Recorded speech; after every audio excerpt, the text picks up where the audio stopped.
messieurs, c'est Guy Baillangeon, votre animateur de l'émission Attention, je marche sur les ondes de Téléhandicap.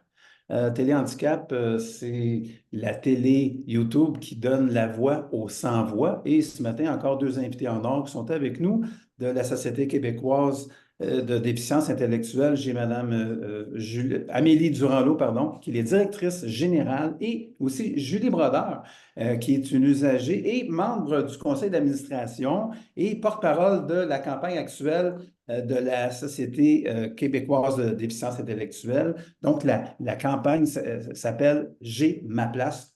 On vous accueille aujourd'hui pour parler de la société et de la campagne. Bonjour, mesdames. Bonjour. Bonjour. Bonjour. Alors, on commence avec Amélie. Amélie, vous avez une feuille de route quand même. C'est pas votre travail de directrice générale à la société n'est pas votre première assignation, si on veut, ou j'aimerais, je préfère dire une mission parce que quelque part, ce sont des missions. Non, tout à fait. D'abord, merci beaucoup pour l'invitation à l'émission Télé Handicap. C'est un grand plaisir pour nous d'être avec vous aujourd'hui. Donc, effectivement, non, c'est pas mon premier emploi, comme vous le devinez. Je travaille dans le milieu communautaire depuis le début des années 2000, donc depuis plus de 20 ans. J'ai travaillé dans plusieurs organisations. Et je me suis familiarisée un peu plus avec le milieu de la déficience intellectuelle il y a de ça environ 10 ans. J'ai travaillé dans plusieurs programmes, organisations, surtout pour l'implantation d'un programme qui s'appelle Prêt disponible et capable, et au sein également d'une fédération pan-canadienne qui s'appelle Inclusion Canada. Donc, pour moi, ça a été très, très naturel là, de rejoindre la Société québécoise de la déficience intellectuelle il y a un peu plus de 2 ans parce que la mission m'interpellait déjà beaucoup, puis enrichie de plusieurs autres expériences. Donc, pour moi, ça a été un retour à la SQDI, donc l'abréviation de la Société québécoise de la déficience intellectuelle. Ça a été un retour, puis j'en suis fort heureuse, puis fort heureuse aussi que Julie m'accompagne dans cette entrevue également, puis aussi qu'on puisse être entouré là, des personnes qui ont une déficience intellectuelle à l'intérieur de notre mission. Bien, tout à fait. Julie qui s'est joint à nous un petit peu avant l'émission, avec qui j'ai eu la chance de parler un petit peu. J'ai découvert quelqu'un de débordant d'énergie, tout sourire, hop la vie, épée, comme on dit en bon québécois. Alors, Julie, toi, tu es, en fait, tu es un bel exemple d'autonomie.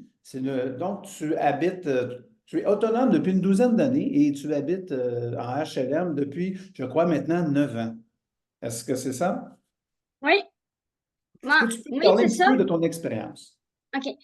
Moi, j'ai une déficience intellectuelle.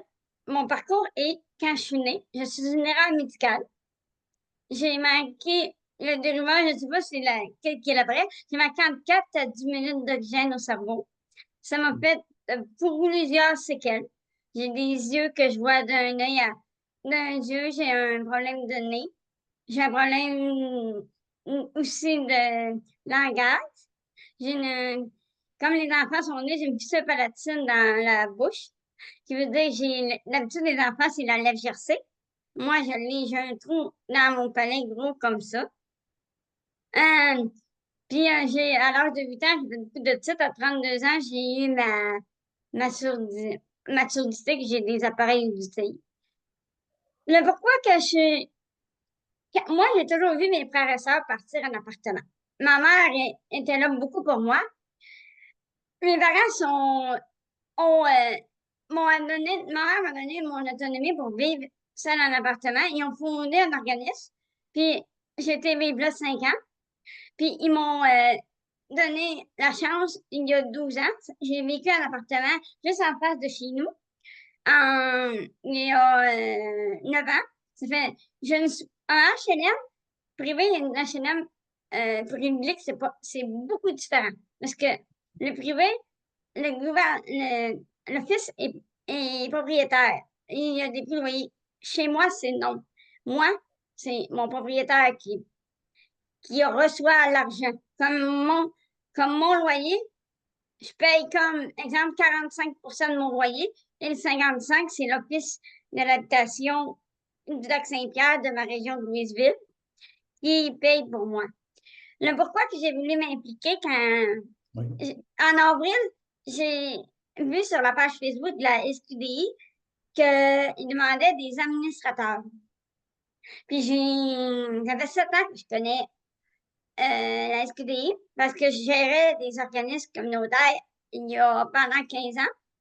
Puis j'ai décidé que je voulais être membre, mais je n'ai pas eu de la possibilité d'avoir ça.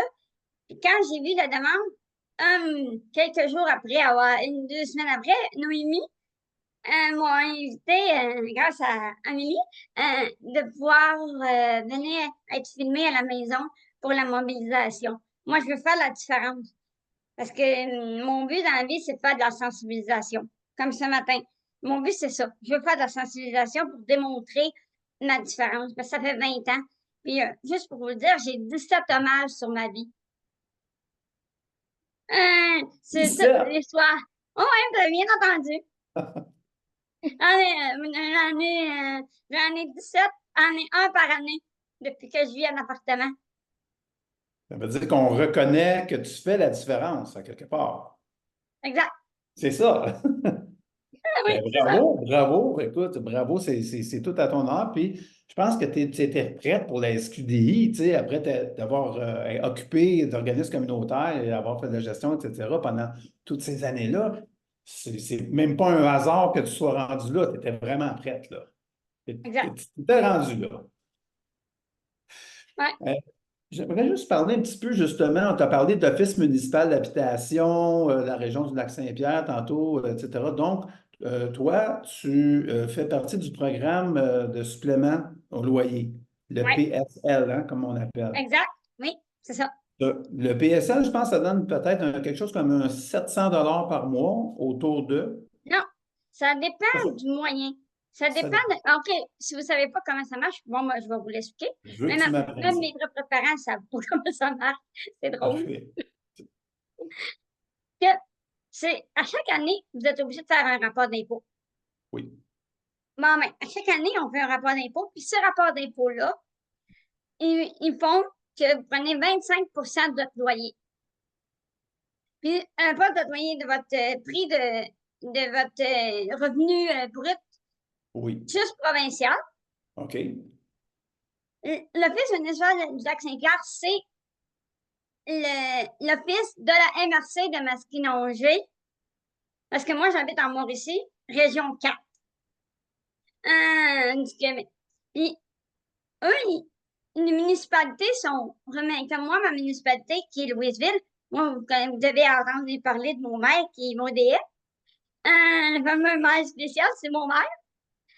Puis, sur le conseil municipal, ils sont obligés de passer mon nom et ma demande pour que je puisse assister à ça. Pour que je puisse avoir mon office, il faut que ça passe au conseil municipal. Ça m'a pris 4 ans d'attente, puis ça fait 9 ans maintenant que je l'ai. Bon, mais ça, c'est un bon point. Puis merci. Puis c'est pour ça que je voulais insister là-dessus. Puis merci de m'avoir, en fait, un peu corrigé là, sur le montant, mais surtout sur le fonctionnement. Parce que toi, tu es au courant de ça. Mais le problème, Amélie, je pense, et Julie, c'est que bien souvent, les bénéficiaires potentiels du programme, ils ne sont même pas au courant de ça. Regardez, moi-même, je ne connaissais pas Savez-vous, comment ça sur 200, fonctionnait. excuse-moi, dis-moi de parole, il y en a 13 sur 20, sur 200 dans toute ma MRC Masquinongé, puis on est 32 000 dans 1000 personnes, puis on a 13 HLM privés comme ça que les propriétaires acceptent d'avoir été subventionnés sur 200.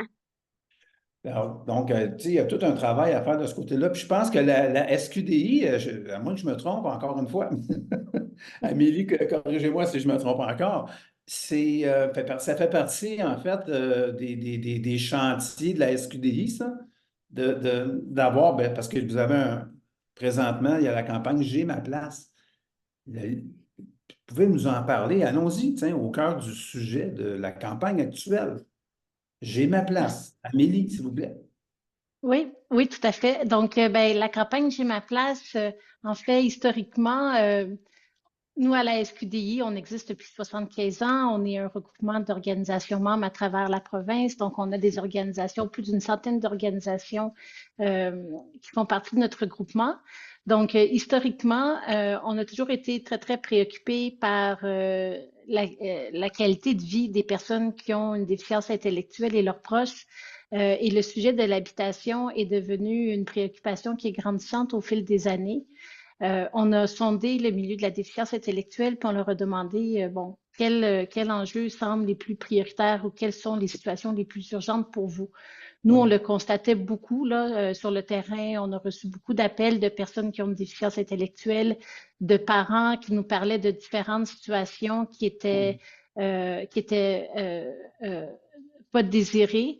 Donc, en sondant le milieu, on a fait un large sondage il y a à peu près une année, puis l'enjeu de l'habitation est arrivé comme le sujet le plus urgent, le plus préoccupant pour notre communauté.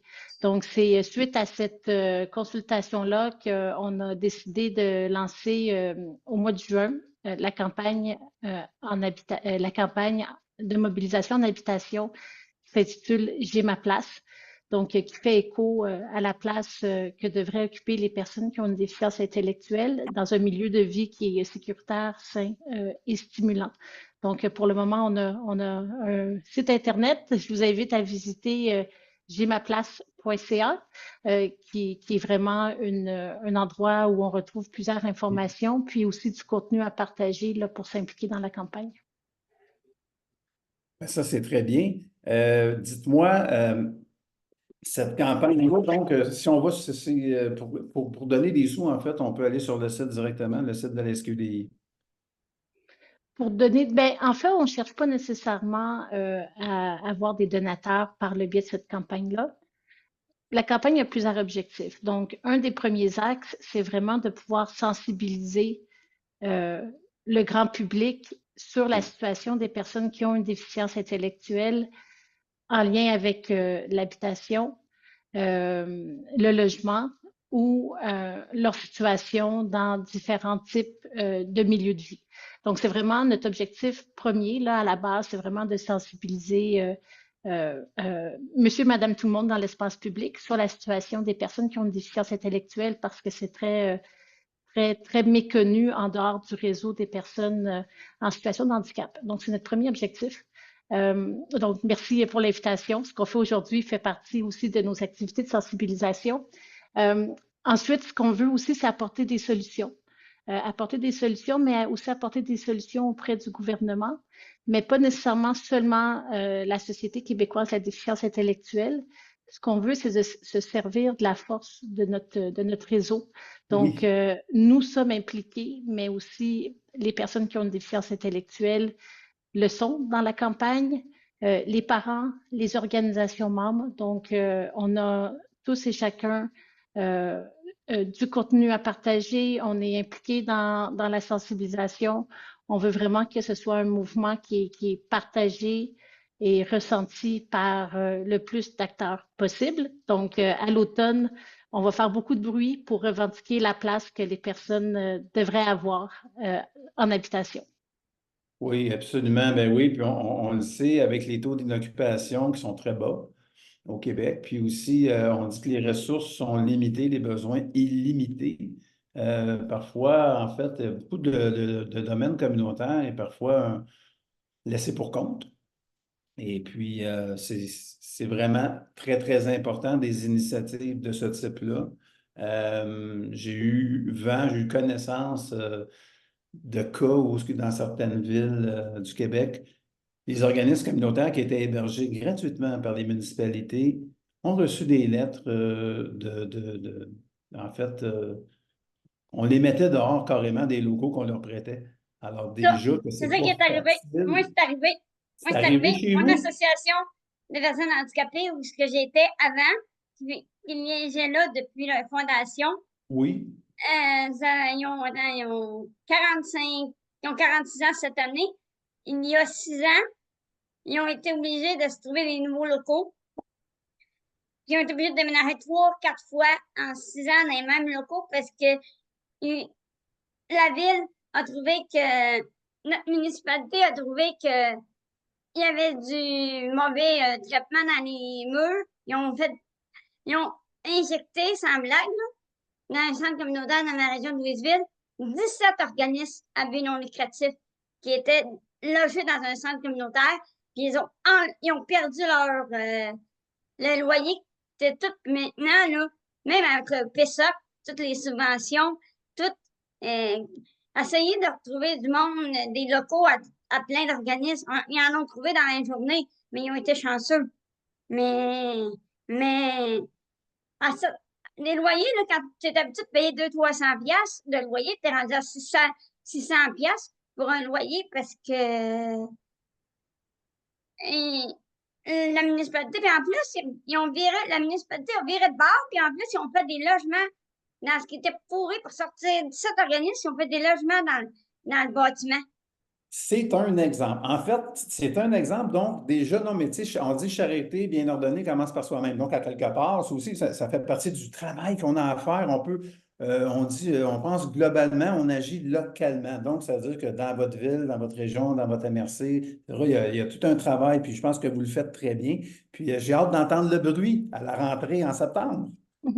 Ben, oui, tout à fait. Ben, tu sais, ce que vivent certains organismes communautaires, moi, j'aimerais revenir sur le but de notre campagne. En fait, certains organismes communautaires se trouvent obligés d'être relocalisés, mais la campagne J'ai ma place, c'est vraiment pour mettre en lumière la réalité, surtout des personnes qui ont une déficience intellectuelle et leurs proches.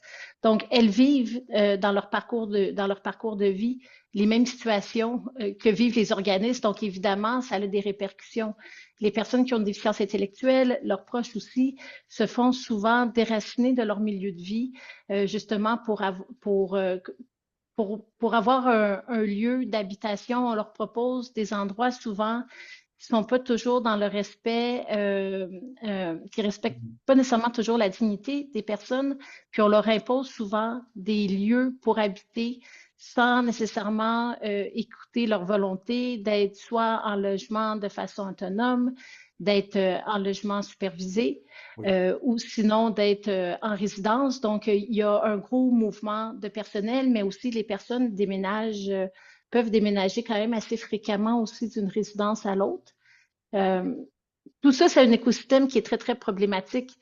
Puis Oui. même lorsque elles sont dans des résidences, par exemple, il n'y a pas nécessairement de surveillance. Donc, on espère qu'il y ait une meilleure surveillance justement pour s'assurer que la qualité des services est au rendez-vous, puis que les milieux soient vraiment stimulants, ouverts sur la collectivité également. Donc, tu sais, J'ai ma place, c'est vraiment pour mettre en lumière cette réalité-là, davantage celle des personnes qui ont une déficience intellectuelle et leurs proches, puis aussi de proposer évidemment des solutions.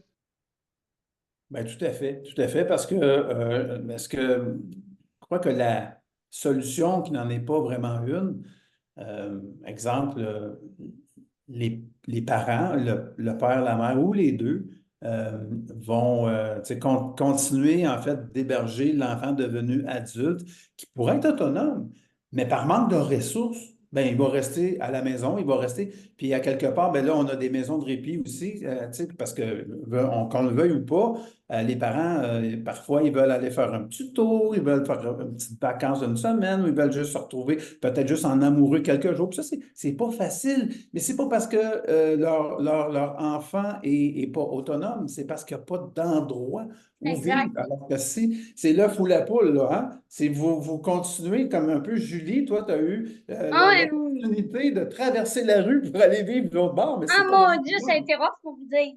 Eh mon Dieu, ça a été rough. C'est ça, Ouais, donc j'ai ma place. C'est ça, j'ai ma place. Et puis je trouve que c'est tellement, en plus, le titre est accrocheur, c'est vraiment catchy. Vous avez des bonnes personnes de marketing. Le message, je suis sûr, va porter, puis va être porté aussi par des Julie Brodeur et autres personnes de près ou de loin liées à la SQDI. Oui, tout à fait. Ben, le message est vraiment porté. Julie, vas-y, je ne veux pas t'interrompre là, non, mais correct, c'est correct, vas-y. Vas-y, moi, il y en a ouais, vrai. Moi, j'ai 2 secondes. C'est deux ben, mots, j'avais compris. On a plusieurs porte-paroles régionaux qui s'impliquent dans la campagne. Puis pour nous, c'est vraiment important de mettre de l'avant les témoignages des parents et des personnes qui ont une déficience intellectuelle. Puis à cet égard-là, ben, on parlait, tu sais, vous disiez, Guy, tu sais, que les personnes qui ont une déficience intellectuelle sont souvent hébergées chez leurs parents. C'est vrai, tu sais, le milieu naturel, là, est Ah, c'est ça. vraiment l'endroit privilégié pour les personnes qui ont une déficience intellectuelle. Puis on le voit, tu sais, surtout quand elles ont en bas de 45 ans, mais plus elles vieillissent en âge, ben, il y a il y a un phénomène actuellement qui est celui du double vieillissement. Donc, les parents vieillissent aussi. Donc, il y a même des parents qui nous disent, nous, on ne peut pas se permettre de vieillir parce qu'il faut qu'on s'occupe de l'adulte qui habite avec nous. Puis, c'est aussi assez problématique parce qu'il faut réfléchir tôt à cette transition-là. Parce que maintenant, les personnes qui ont une déficience intellectuelle vivent de plus en plus vieux. Leur espérance de vie s'approche de la population en général. Mhm. Donc, souvent, ils vont dépasser leurs parents. Dans le fond, les parents vont quitter, puis les personnes qui ont une déficience intellectuelle vont demeurer. Donc, ça, c'est très, très préoccupant parce que on voit que l'offre en termes de logement ou d'habitation, là, d'hébergement, en fait, nous, on englobe dans habitation, on englobe autant le logement que l'hébergement, mais on voit que c'est hyper insuffisant pour combler les besoins de toutes les personnes qui ont une déficience intellectuelle actuellement. Donc, c'est vraiment très, très préoccupant. C'est urgent que le gouvernement s'attarde vraiment à ces situations-là. Puis les Julie, subventions aussi. tantôt, tu brûlais de nous dire quelque chose. Vas-y. Ouais, mais moi, c'est comme disait Amélie, les subventions, là. Tu sais, là, exemple, tu veux un intervenant. Moi, j'ai vécu en appartement supervisé. J'ai eu une mauvaise expérience. Mais, tu sais, juste avoir une subvention, juste pour avoir un intervenant de soir ou de remplacement, il y a tellement, on est en pénurie de personnel. Essayer d'avoir du monde, juste avoir un salaire digne, autre que le salaire minimum. Que ce soit les familles d'accueil qui offrent le service aux personnes en déficience. Moi, j'en ai connu en faisant 15 ans de bénévolat. Les organismes, ils veulent, mais à un moment donné, l'argent, là, le répit, ça va bien, là. Mais, tu sais, là, tu veux bien t'occuper. Je connais bien les familles d'accueil. C'est du 24/7, 365 jours. Tu leur donnes leur bain, tu leur donnes tout. Mais, c'est exemple, tu vas avoir un répit. Qui va avoir une formation? Qui va vouloir aller donner des bains? Qui va vouloir avoir tout cet argent-là? Moi, je trouve que c'est exactement pour ça que la SQDI fait bien de faire cette remédiation parce que le gouvernement devrait débattre pour ça, avoir l'argent. L'argent, c'est. Puis aussi l'aide du service, parce que si tu veux que ça. Mais moi, mes parents, mon père a 83, ma mère a 71 ans. Moi, je suis contente d'avoir. Quand elle a dit ça, ça m'a fait penser à Roger, le président. Puis lui qui est proche de l'âge, ça me fait penser à ça. Parce que la majorité, moi c'est une exception, mais la majorité des parents, ils vieillissent, puis c'est vrai que la clientèle de déficience, on vieillit, mais on n'a plus de clientèle. Tu sais, à partir de 21 ans, dès que tu as l'âge de 21 ans, des fois, tous les services coupent aussi. Dans toutes les gens, les appartements, les tout. Et moi, je trouve que le gouvernement devrait bouger pour l'habitation.